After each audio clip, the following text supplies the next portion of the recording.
Saya mau bilang bahwa belum tentu orang yang kaya itu diberkati. Tapi berkat Tuhan akan menyertai orang yang berkenan kepada Tuhan. Kadang-kadang orang-orang yang dipilih Tuhan justru menghadapi masa-masa sulit karena ketaatannya. Katanya ikut Tuhan diberkati, tapi kok justru masalah demi masalah. Saya mau bilang gini, bersyukurlah. Karena tanda-tanda orang yang dipilih Tuhan hidupnya tidak mudah. Bagaimana Anda mau mengalami mujizat kalau Anda tidak mau menghadapi masalah? Tantanganmu banyak, tapi jangan mundur. Justru lihat ini, sekalipun banyak penentang, tapi kita melihat ada pekerjaan yang besar dan penting yang harus kita kerjakan. Katakan amin. Sebab itu aku tidak berlari tanpa tujuan dan aku bukan petinju yang sembarangan meninju. Seringkali ini yang terjadi sama kita. Kita pengen lari, tapi lari kemana?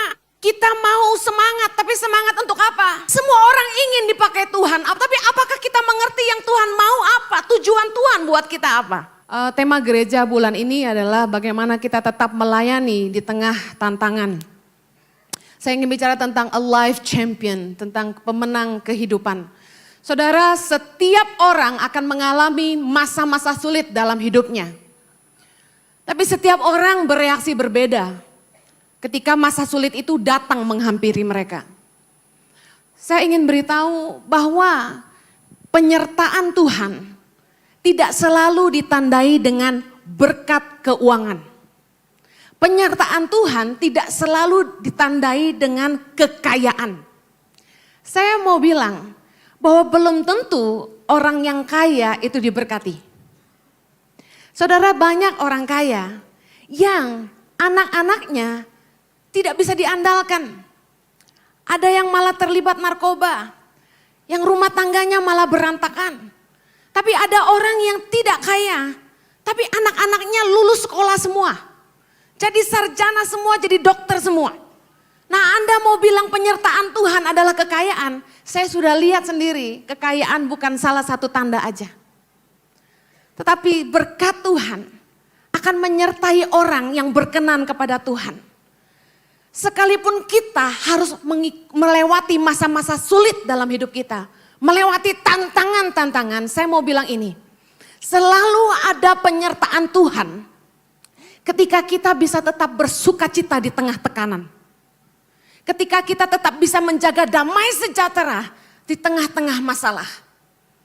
Saudara, hidup melayani Tuhan itu tidak mudah. Orang-orang yang dipilih oleh Tuhan di Alkitab mengalami banyak kesulitan dan tantangan dalam hidupnya. Saya mau ambil contoh Maria. Kita tahu Maria dipilih oleh Tuhan untuk mengandung dari Roh Kudus.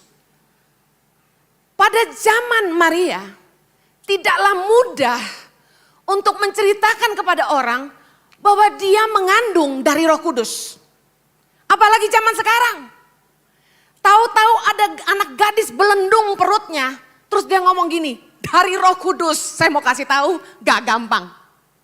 Bisa ngerti maksud saya? Tapi Maria menerima tantangan itu. Saudara, pemilihan Tuhan dalam hidupnya. Ketika Maria dapat perkenanan Tuhan. Dia mendapat kasih karunia di mata Tuhan. Dan dipilih untuk menjadi bunda dari Yesus. Saya mau kasih tahu, justru mendatangkan dalam tanda kutip musibah bagi hidupnya. Dia harus lari. Dia pergi ke rumah Elizabeth. Kenapa? Karena perutnya mulai kelihatan.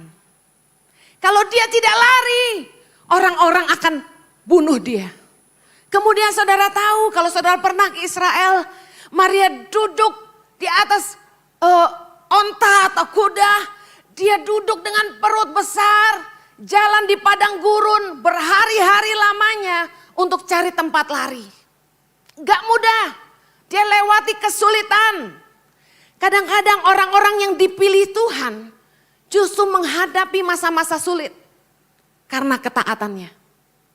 Yang kedua, Yusuf. Orang yang dipilih Tuhan.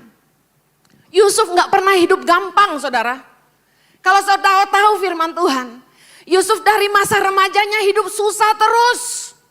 Dibenci saudara-saudaranya, dibuang ke sumur, dijual jadi budak orang, Dan gak cukup sampai situ, sudah jadi pembantu di rumah orang, ketemu bos yang genit, difitnah, masuk penjara.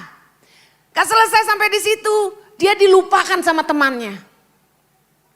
Hidup Yusuf gak pernah enak.